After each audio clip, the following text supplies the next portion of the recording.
वर्ध्यामध्ये राज्यातील पहिला तरंगता सौर ऊर्जा प्रकल्प वर्ध्याच्या आर्वी तालुक्यातील निम्न वर्धा प्रकल्पावर उभारण्यात येणार आहे।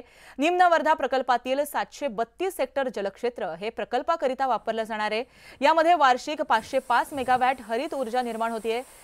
येत्या 36 महिन्यामध्ये हा प्रकल्प उभारला जाऊन कार्यान्वित देखील होणार आहे। सौर ऊर्जा निर्मितीला चालना देण्यासाठी तसंच कार्बन उत्सर्जन कमी करण्यासाठी हा प्रकल्प महत्त्वपूर्ण ठरणार आहे। 3000 कोटीपेक्षा मोठी गुंतवणूक त्या या प्रोजेक्टच्या माध्यमातून आर्वी तालुक्यात लोअर वर्धा प्रकल्पावर होणार आहे।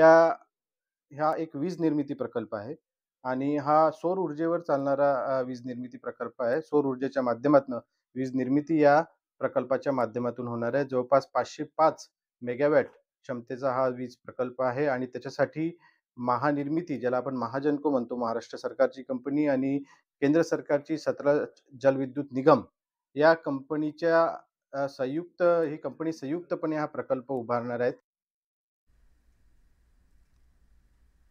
तर यानंतर बातमी येते पावसाची। मनमाड, मालेगावसह नाशिक जिल्ह्यातील ग्रामीण भागामध्ये परतीच्या पावसाने धुमाकूळ घातला। या पावसाचा पिकांना मोठ्या प्रमाणात फटका बसलाय। शेतात पाणी झाल्यामुळे मका, कांद्यासह इतर पिकांचं मोठ्या प्रमाणात नुकसान झालं। त्यामुळे बळीराजाच्या चिंतेमध्ये मात्र भर पडली आहे।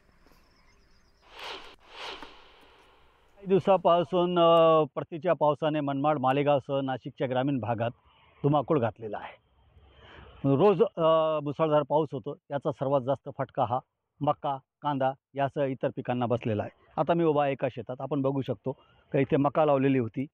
पाऊस इतका झालं का पावसात शेतात पाणी झाले होते, त्याच्यामुळे ही जी मका आहे ती आडवी झालेली आहे।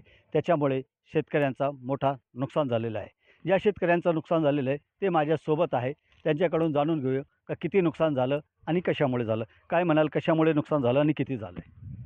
गेल्या 8 दिवसापासून मनमाड आणि आसपासच्या जे आपण म्हणतो नाशिक जिल्ह्यामध्ये अतिवृष्टीसारखा पाऊस होत आहे।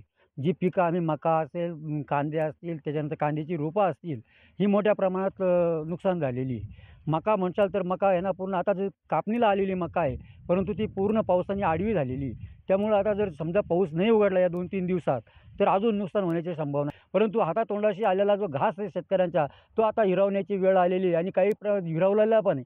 परंतु आता जे राहिलेलं आहे त्याचे पंचनामे करावे आणि शेतकऱ्यांना तातडीची मदत करावी। नुकसान गेल्या वर्षी झालं होतं दुष्काळामुळे आणि आता अतिवृष्टीमुळे नुकसान झालेलं आहे। त्याच्यामुळे शासनाने आता तातडीने जे नुकसान झालेलं आहे त्याचे पंचनामे करून नुकसान भरपाई द्यावी अशी मागणी शेतकरी करत आहे। बाबू शेख, न्यूज 18 लोकमत, मनमाड।